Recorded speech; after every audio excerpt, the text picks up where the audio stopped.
सबसे अहम डेवलपमेंट की तरफ जिस पर सबकी नज़रें थी और वो था इमरान खान की ज़मानत का केस। उसका आज फैसला महफूज हो गया लाहौर हाई कोर्ट में 9 मई के 8 मुकदमात में इमरान खान की ज़मानत के हवाले से।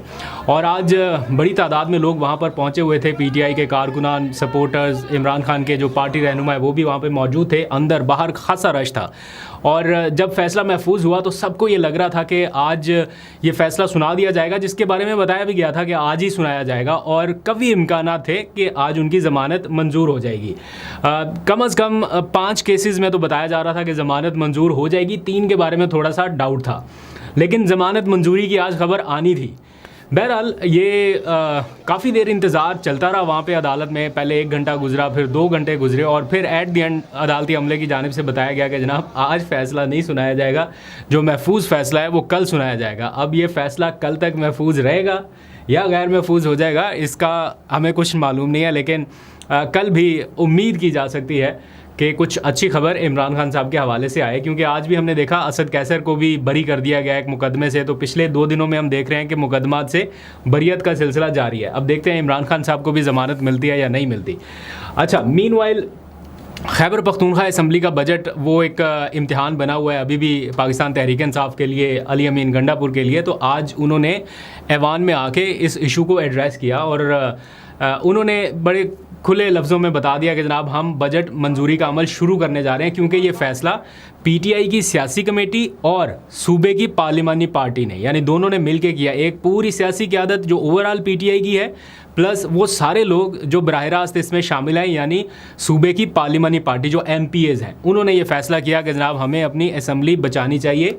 इमरान खान साहब की बात को भी वज़न दे रहे हैं, लेकिन इन हालात में जब ये इख्तियार किसी और के पास चला जाए कि कोई और असम्बली तहलील कर दे या कोई और असम्बली को टेक ओवर कर ले, तो ये चूँकि इमरान खान के वोटों से बनी हुई असम्बली है, तो इसको तहलील करने का, इसको ख़त्म करने का हर इख्तियार इमरान खान के पास होना चाहिए। ये वो नुक्ता है जिसके ऊपर आज आके ये मुतमईन हुए हैं या मुत्तफ़िक़ हुए हैं। एक तरह से मुतमईन हुए हैं, मुझे नहीं पता, मुत्तफ़िक़ ज़रूर हुए कि हमने ये बजट मंजूरी का अमल शुरू करना है। मीनवाइल पाकिस्तान तहरीक इंसाफ के कारकुनान का और बहुत डाई हार्ड कारकुनान का ये मुतालबा है और वो बार बार इसके ऊपर इसरार कर रहे हैं कि जनाब जब इमरान खान साहब ने कह दिया तो फिर क्यों इसके ऊपर अमल नहीं हो रहा। मैं देख रहा हूँ सबके ट्वीट्स भी आ रहे हैं सामने, सबके कंसर्न्स भी हैं, और यही कंसर्न्स हमने आज बैरिस्टर गौहर के सामने भी रखे। उनको पार्लियामेंट हाउस में मैंने पूछा, मैंने कहा आपके कारकुनान जो हैं वो एतराज़ उठा रहे हैं, आपकी जस्टिफिकेशन एक तरफ, सारी मामलात एक तरफ, लेकिन कारकुनान के लिए आपका क्या पैगाम है। तो उन्होंने कारकुनान के लिए वही पैगाम दिया है जो इमरान खान दिया करते थे कि कारकुनान जो है वो जज्बात काबू में रखें, हौसले में रहें, और उन्होंने कहा कि हम कोई ऐसा इकदाम नहीं उठाएंगे जो इमरान खान के नज़रिए के ख़िलाफ़ हो। बहरहाल ये हालात ऐसे बन गए, इस तरह के बन गए कि पीटीआई के पास अब कोई ऑप्शन नहीं है। लेट्स सपोज नई बजट मंजूर करते तो असम्बली टेक ओवर करने का या पीटीआई के अरकान को उठा के बाहर फेंकने का इख्तियार जो सरासर इमरान खान के पास है, बाहर फेंकने का भी नहीं, सिर्फ असम्बली तहलील करने का, कि अगर वो चाहें तो असम्बली तहलील करें अली अमीन गंडापुर को कह के, वो इख्तियार किसी और के पास चला जाएगा या जा सकता है। तो ये वो नहीं चाहते कि हम ये करें। अली अमीन ने आज कहा कि अगर इमरान खान कहेंगे असम्बली तहलील करने का तो जितना लफ्ज़ कहने में लगता है उससे कम वक्त में मैं तहलील कर दूँगा।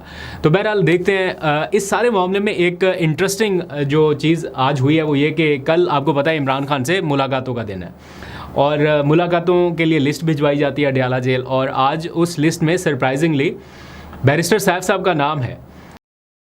जब बैरिस्टर साहब की मुलाकातें होनी होती हैं या कभी कभार वो करते हैं तो वो इस लिस्ट के थ्रू, मुझे नहीं याद कि शायद कोई एक आध दफ़ा की हो, वरना मुझे नहीं लगता कि वो इस तरह की लिस्ट के थ्रू मुलाकात करते हैं। तो बैरिस्टर साहब जब इमरान खान के पास पहुंचे हैं तो कोई ना कोई टास्क ही होता है, कोई ना कोई चीज़ ऐसी होती है, और ऐन मुमकिन है कि कल इस पूरी लिस्ट में बाकी लोग रह जाएं और बैरिस्टर साहब की मुलाकात हो जाए।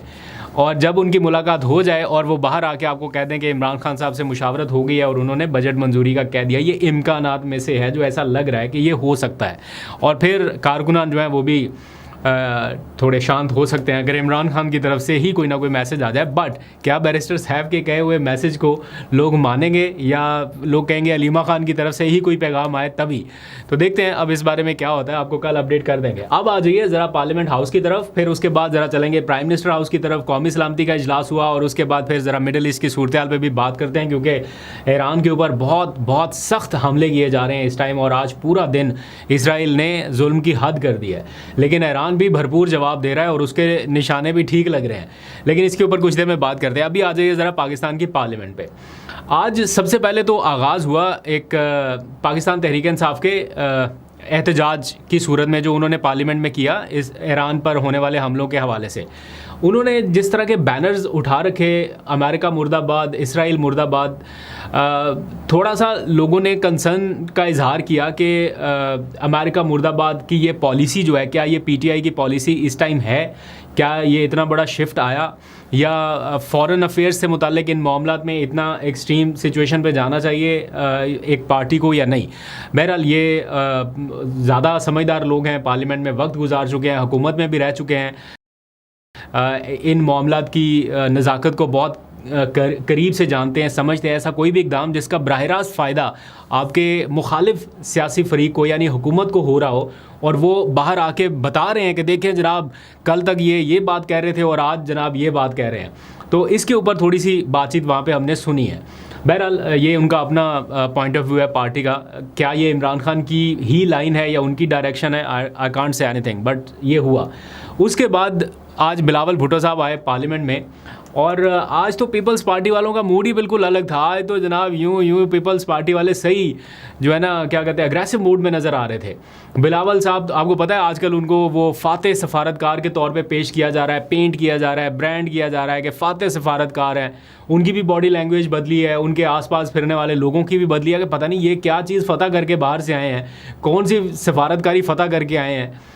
तो जनाब वो आजकल मैं देख रहा हूँ पूरे इस्लामाबाद में बैनर्स लगे हुए रेड जोन में।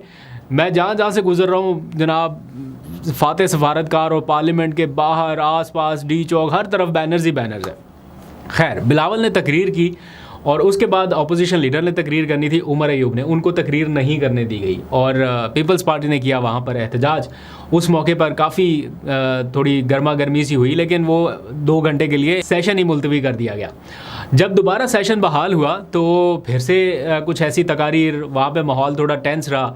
और शाम के वक्त, अब से कुछ देर पहले की ये बात है, पीपल्स पार्टी के आगा रफ़ीउल्लाह और पीटीआई के डॉक्टर निसार जट, इनके दरमियान खासी गर्मा गर्मी हुई। जो फुटेज हमारे पास है उसमें मैंने देखा है बगौर किसी ने कुछ ऐसे लफ्ज़ कहे, नाजेबा से लफ्ज़ हैं, मुनासिब नहीं है यहाँ पे दोहराना, लेकिन उन्होंने कहे और उसके बाद वो एक दूसरे की तरफ लपके। और फिर हमने देखा कुछ लोगों ने, सबसे पहले आदिल बाज़ई ने आगा रफ़ीउल्लाह को जो पीपल्स पार्टी के, उनको पकड़ा, बचाने की कोशिश की। दूसरी तरफ से डॉक्टर निसार जट भी सामने आ गए और काफ़ी जनाब ले दे शुरू हो गई। लोगों ने कहा कि जनाब डॉक्टर निसार जट अपने अल्फाज वापस लें वरना कार्रवाई आगे नहीं बढ़ेगी। पीपल्स पार्टी के लोगों ने एहतजाज करना शुरू कर दिया एंड सो ऑन। फिर स्पीकर जो कौमी असम्बली थे उन्होंने फुटेजेस वगैरह मंगवा ली कि किसने क्या कहा है। इम्कान था कि किसी की रुकनीत मुअत्तल हो जाए, लेकिन बाल बाल बचत हो गई और फिर मना मनू लिया खैर डॉक्टर निसार जट को फाइनली कोई घंटे के बाद, और फिर उन्होंने अपने अल्फाज वापस ले लिए। उन्होंने कहा कि मैं 3 मरतबा मेंबर कौमी असम्बली रह चुका हूँ, मेरा मकसद ऐसा नहीं था, लेकिन अगर किसी की दिल आज़ारी हुई है